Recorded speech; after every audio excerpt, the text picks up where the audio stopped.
Alors, avant que la vidéo commence, j'aimerais vous prévenir qu'on va commencer, moi et Poire, Yep. un nouveau concept de vidéo qui seront les théories. Beaucoup de théories sur Dragon, car c'est un univers qu'on développe beaucoup. Oui, c'est les vidéos les plus concrètes de la chaîne pour le moment. Voilà, je suis d'accord.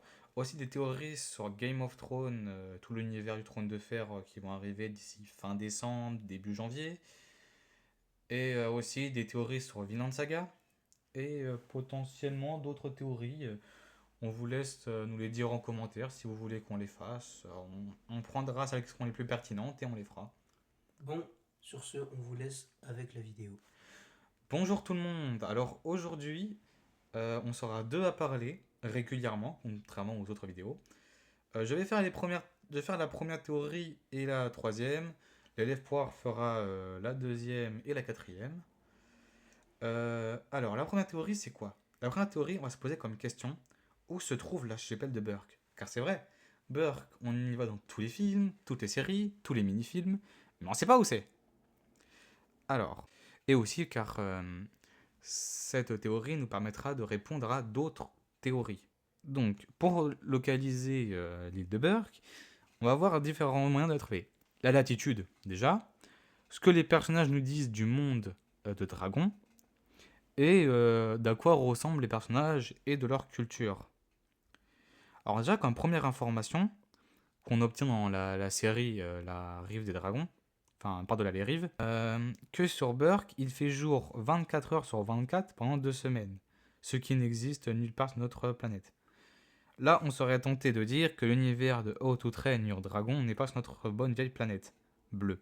Mais, à plusieurs moments dans la série, on nous parle d'endroits qu'on connaît comme Stockholm, la langue anglaise, ce qui signifie que l'Angleterre existe, ou encore la Papouasie-Nouvelle-Guinée. Bon, ça, je sais pas d'où ça sort, mais avec cette dernière nouvelle, faut se méfier, car c'est le personnage de Johan le Marchand, qui est connu pour voler et inventer ses histoires, donc on va se méfier.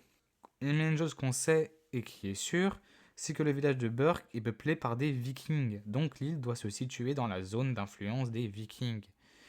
Et au vu des paysages, on doit se situer au minimum au nord de l'Écosse, donc à minima 57 degrés nord et entre 67 degrés ouest et 45 degrés est. Oui, on va parler beaucoup de chiffres. Pour rester dans les mêmes paysages, bien que ça reste très large, on sait que l'équipe du film s'est rendue dans les îles Svalbard pour Dragon 2. Donc ça nous aide pour la réponse. Donc on peut rétrécir la zone à 30 degrés ouest et 30 degrés est et 65 degrés nord. Là on a la zone de où se passe tout l'univers de Haute-Outraine Your Dragon. Films et séries et mini-films compris, qu'on soit bien d'accord. Et en partant que Burke est située au centre de l'archipel, elle se trouve au nord, elle se trouve au nord-est de l'île de Jan Mayen, qui est une île qui n'est pas très loin du Groenland. Donc on a entre 13 degrés et 10 degrés ouest et entre 70 et 76 degrés nord.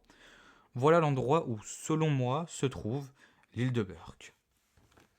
Pour la deuxième théorie, les gars, ce sera d'où viennent les furies nocturnes. Parce que c'est vrai. Parce que c'est vrai. On sait c'est quoi un furie nocturne. Ça ressemble à ça. Mais d'où ils viennent? Bah, pour ça, il va falloir qu'on utilise toutes les connaissances qu'on a. Donc, on sait que l'archipel de Burke se trouve à peu près au niveau du Groenland. Les îles Svalbard, l'Islande et l'Écosse, du coup. Grimmel nous dit que les furies n'aiment pas le froid. Bon, après, de quel niveau de froid on parle?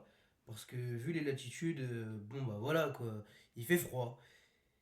Mais il nous dit aussi que les furies n'aiment pas voler longtemps, donc cet endroit ne peut pas être très long, Très loin. très loin. Puis il faut aussi qu'on trouve un environnement idéal pour tous les besoins des furies, donc les eaux poissonneuses, du relief, pour se cacher des nuits assez longues, car c'est à ce moment-là que les furies sortent pour chasser, pardon. Bah oui, un furie c'est noir ou blanc, je sais pas, mais souvent ils chassent la nuit. Et cette information, je pense à la Norvège ou l'Écosse. Je pense que la Norvège ou l'Écosse remplissent toutes les deux ces conditions. Mais un problème subsiste certes, les nuits durent longtemps en hiver, mais pas l'été. Donc il faudrait envisager que ce soit des dragons migrateurs. Mais comme dit plus tôt, les furies nocturnes n'aiment pas voler longtemps. Donc on doit rester dans les environs. Donc la Méditerranée me semble un endroit idéal. Pour l'été, il y a des montagnes à profusion, des eaux poissonneuses. Et en été, les nuits durent assez longtemps pour leur permettre de vivre. Théorie numéro 3, qui sont les chasseurs de dragons. Les chasseurs de dragons sont les antagonistes de Dragon 2 et Par-delà les rives. Ils apparaissent pour la première fois dans Par-delà les rives. On nous montre qu'ils chassent les dragons pour leur cuir, ou les matériaux qu'ils produisent, épines, fer de gronk, ou ils servent encore dans des arènes de combat pour dragons.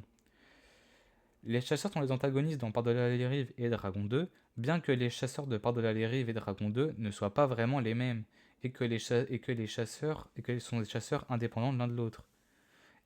Et que des chasseurs indépendants existent aussi, comme Grimmel. On peut dire que là où il y a des dragons, il y a des chasseurs. C'est logique après tout.